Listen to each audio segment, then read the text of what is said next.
Hola,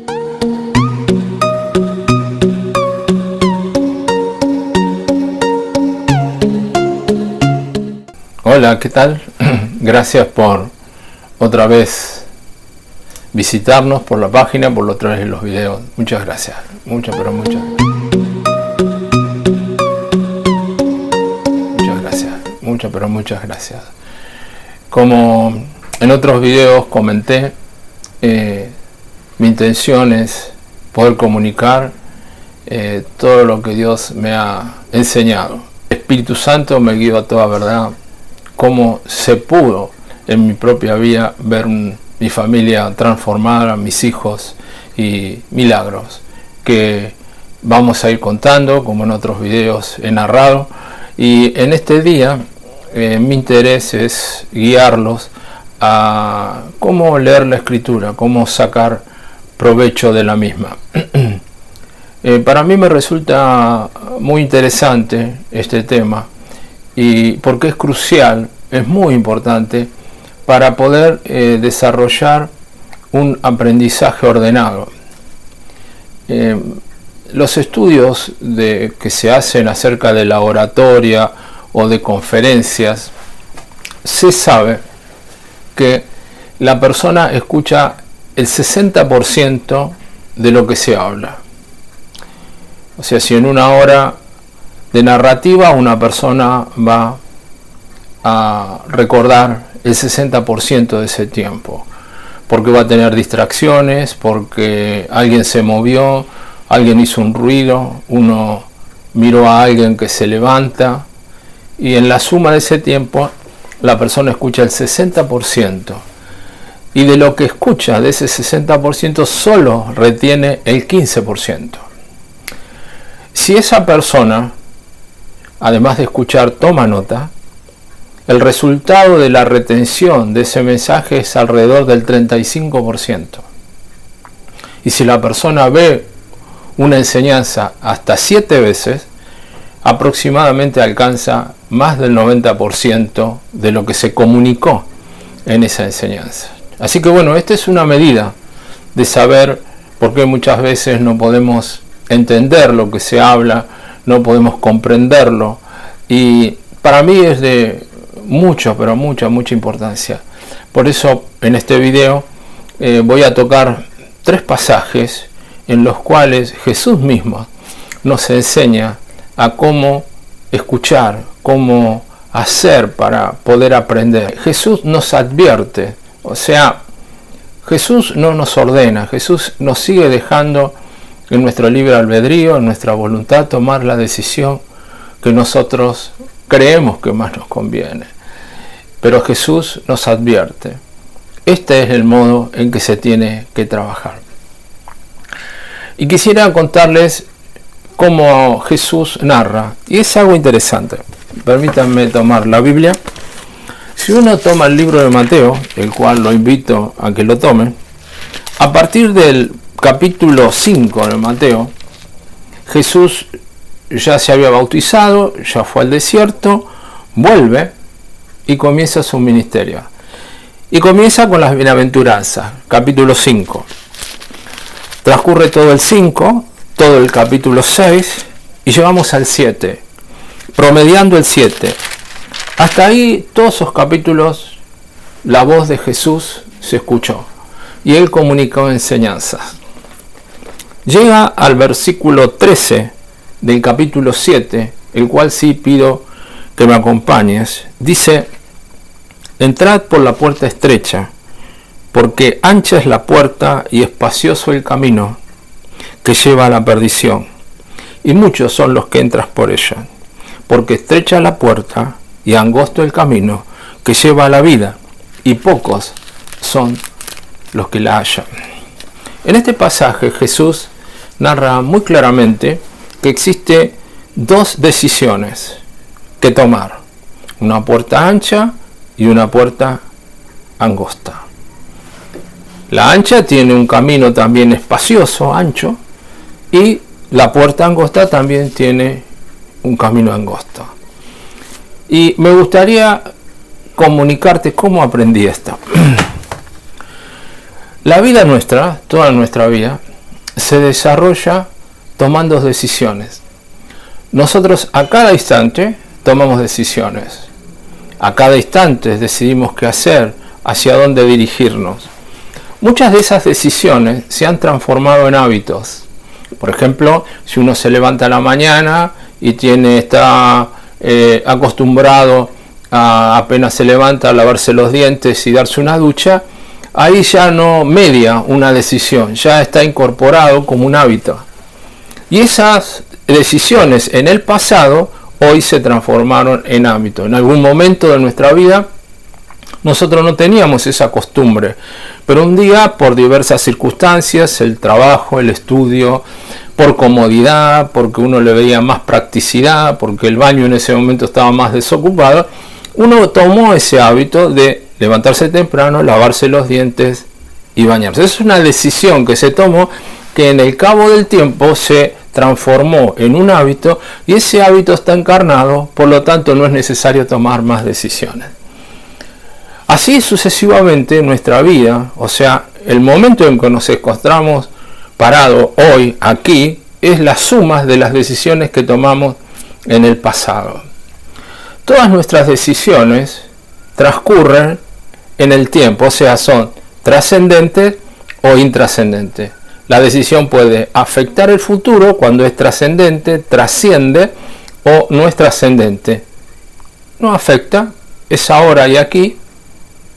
Como tomo la decisión, termino acá. Por ejemplo, si yo estoy en un lugar o voy a un restaurante y me preguntan qué va a tomar, té o café, yo tengo que decidir, té o café. Eso es una decisión intrascendente, no afecta a mi futuro. Pero una decisión trascendente, por ejemplo, es con quién me voy a casar. Esta decisión es trascendente porque afecta toda mi vida terrenal, hasta que la muerte nos separe, hasta que la muerte separe ese matrimonio. Y otra decisión aún más trascendente es seguir a Cristo. Cuando yo decido bautizarme y seguir a Cristo, tengo una decisión que trasciende a la eternidad. Como ustedes pueden ver en el análisis, la decisión, si bien es importante, lo más importante es la consecuencia de la toma de la decisión. O sea, cuando yo tomo una decisión, yo puedo concluir que en ese momento esa es la razón, eso es lo bueno, pero en el tiempo, cuando transcurre la consecuencia de la decisión, hasta que no termine, no puedo ver su fruto, si es bueno o si es malo. Pero si yo adquiero sabiduría, quiero adquirir sabiduría, cuando termina el proceso de la consecuencia de la decisión, si el fruto fue bueno, me animo y continúo o lo mejoro. Y si el fruto fue malo, me detengo, analizo dónde está el error y comienzo nuevamente el camino. Entonces, dos decisiones, trascendente e intrascendente. Lo bueno de pensar en esto es que en Dios tenemos siempre nuevas oportunidades. El fracaso en Dios no existe. El fracaso es algo nuestro, es una actitud que tenemos ante una situación. Si uno fracasó y depuso esa idea, entonces no continúa. Pero si en verdad nosotros caminamos y aún el fruto es bueno o malo, recordemos que todas las cosas ayudan a bien. Y esto es a los que aman a Dios. Entonces, lo interesante de esto es que ahora estamos enfrente y nos damos cuenta de que hay decisiones en que nos tenemos que detener a pensar, a meditar y buscar cuál es la mejor para mi vida, para la vida de mi familia, para la vida de la iglesia, para la vida de mi ministerio. Yo tengo que detenerme a pensar. Dice que la palabra nos enseña que un rey fue a la guerra y se sentó a hacer cálculos para ver si podía hacer frente con 10.000 a los 20.000 que tenía el enemigo. Él tenía que ir a la guerra, tenía que tomar una decisión. Se sentó y decidió si iba a hacer frente a 10.000 a los 20.000. Me expreso. Entonces, ahora que aprendimos a tomar decisiones, falta algo más. Es aprender a escuchar la voz de Dios y aprender a ponerlas por obra. Para eso quisiera leer otro pasaje. En el mismo capítulo 7, nosotros encontramos la parábola de los cimientos. En esta parábola de los cimientos, por todos muy conocida, y en esto quiero hacer un breve comentario, es que muchas veces nosotros creemos que sabemos porque hemos escuchado reiteradamente lo mismo. Entonces, si yo digo que voy a leer los 2 cimientos, es muy probable que tu oído se cierre. Y si tu oído se cierra, no vas a poder escuchar, no vas a poder aprender. Entonces, ¿cuál es la prueba de si yo sé o no sé algo? Yo te diría, si estás junto a mí, ¿conoces la parábola de los 2 cimientos? Y tú me dices, sí. Bueno, contámela. Y se van a dar cuenta del nivel que tienen de conocimiento, porque en muchos casos no la pueden expresar. Eso da un sentido a lo que yo conozco o he oído, pero realmente no lo he aprendido. La parábola de los 2 cimientos dice así: cualquiera pues que me oye estas palabras y las hace, le compararé a un hombre prudente que edificó su casa sobre la roca. Como dije o digo siempre, es muy bueno preguntarle al versículo para que el versículo conteste con las mismas palabras. Si yo le hago una pregunta a este versículo y le pregunto, ¿quién es un hombre prudente? Responde, aquel que oye estas palabras y las hace. Entonces yo tomo la sustancia de lo que me está diciendo Jesús. Si yo quiero ser prudente, tengo que oír y tengo que hacer. Tengo que oír y hacer.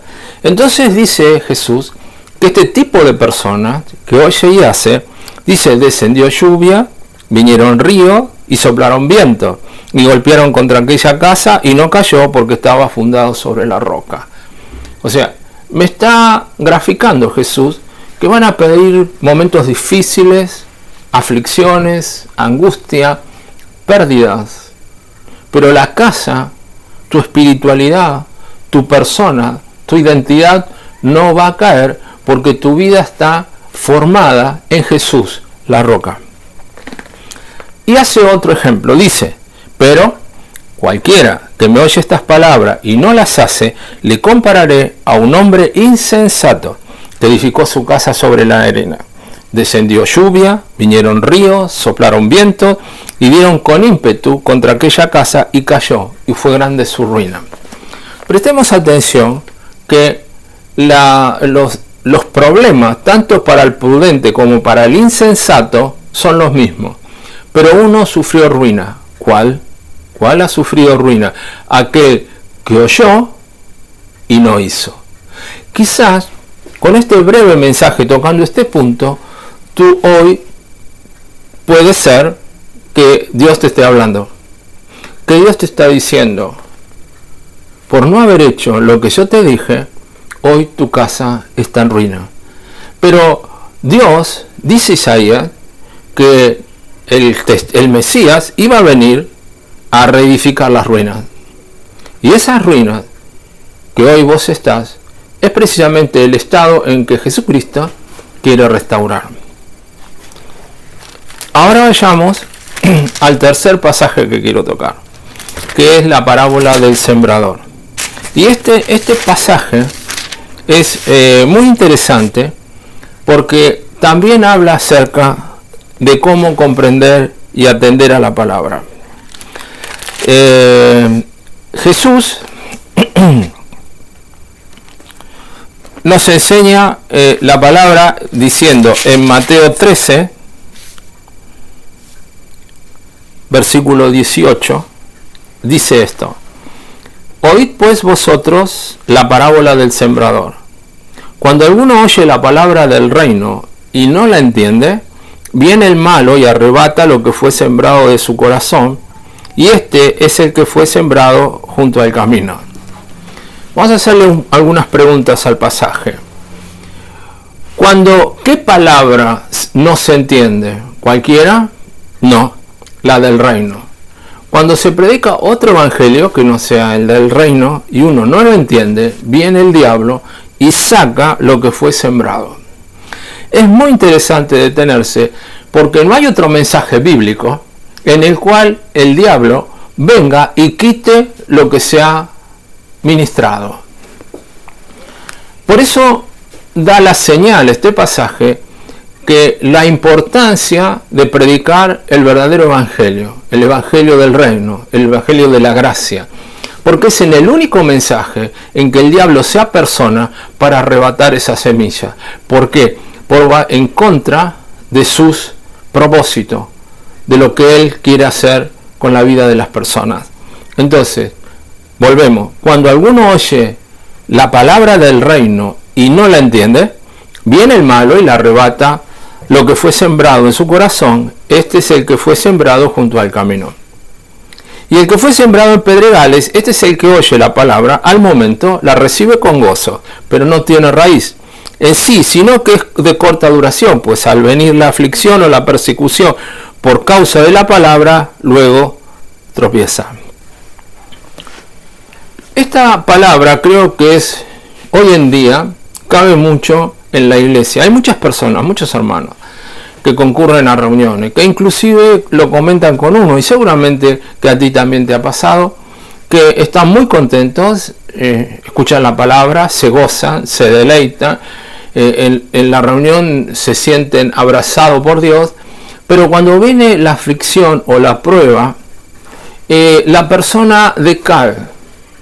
Y Jesús dice que tiene una raíz de corta duración, o sea, que no alcanza a echar raíces para que pueda florecer y llevar mucho fruto.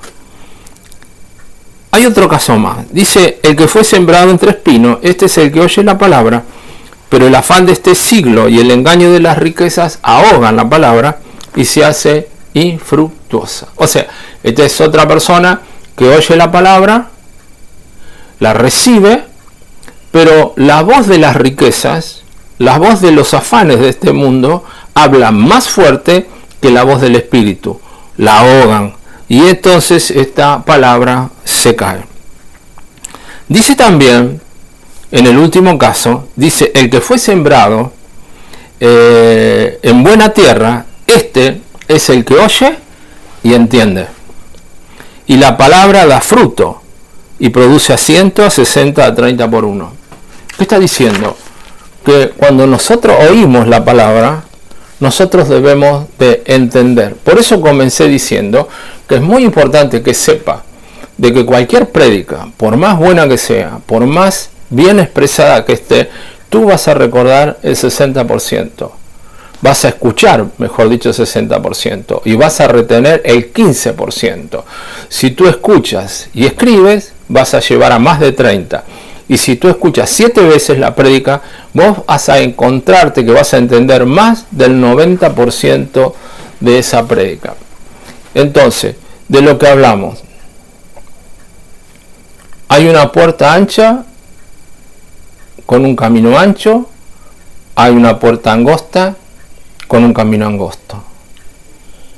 ¿Cuál es la decisión? ¿Cómo sé por dónde entrar? Jesús hasta ahora me habla en una forma gráfica, pero no lo puedo identificar en mi vida. Bueno, la puerta estrecha es aquella decisión que más te duele. Esa decisión que tú no quieres tomar. Esa decisión que dice tu carne, no, yo tengo razón, no lo voy a hacer.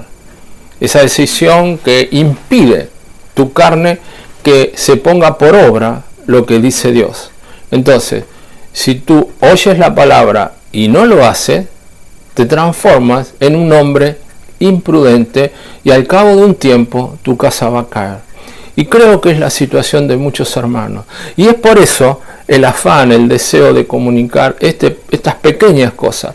Porque es tan importante. He visto hermanos de años presentarse en la consejería y ellos mismos confesar que su vida se cae, está en ruinas Y cuando uno ahonda en la persona, observa que en el común no tienen el hábito de orar, no tienen el hábito de leer, no tienen el hábito de comunicar, de predicar, o sea, son totalmente pasivos.